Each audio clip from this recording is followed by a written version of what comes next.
আসসালামু আলাইকুম everyone, this is from Rozina's kitchen. শীতকালে সাধারণত আমি যেরকম ঝাল ঝাল মুরগি মাংস রান্না করি সেই রেসিপিটা আপনাদের সাথে শেয়ার করছি। এখানে আমি কড়াই সাদা তেলের মধ্যে তেজপাতা, গরম মশলা, আস্ত গরম মশলা যেগুলো সেগুলো দিয়ে দিলাম। দেন পেঁয়াজ দিয়ে আমি এটাকে ভালোভাবে নেড়ে নিচ্ছি।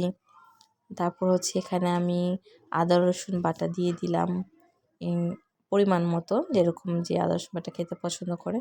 সাধারণত আমি একটু অল্প পরিমাণে মাংস রান্না করবো, সেই অনুযায়ী আমি 1-1.5 চামচ দিয়ে দিলাম। তারপর জিরা বাটা, এখানে গরম মশলা জিরা বাটা মিক্স, সেগুলো দিয়ে একটু নেড়ে দিচ্ছি।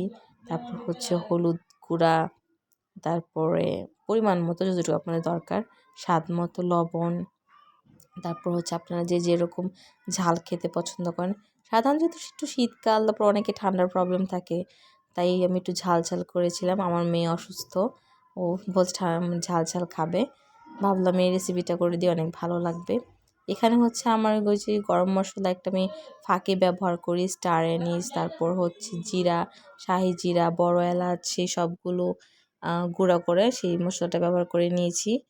এখন আমি মুরগির মাংস আলু দিয়ে এটাকে ধুয়ে নিয়েছিলাম পরিষ্কার করে, সেইটা আমি এখানে মিক্স করে নিব।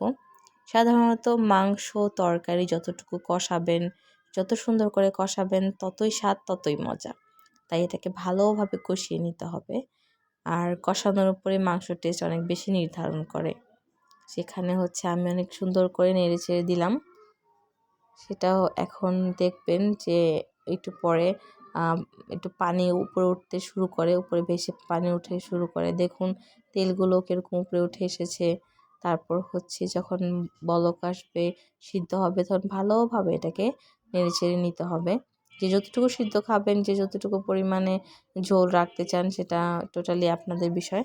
কিন্তু আমি একটু আমার মেয়ের জন্য একটু ঝাল ঝাল, একটু ঝোল ঝোল মিডিয়াম রাখবো, যেহেতু সে খেতে চেয়েছে। আর ঠান্ডা মুখে এটা খেলে তো কথাই নেই, অনেক ভালো লাগে।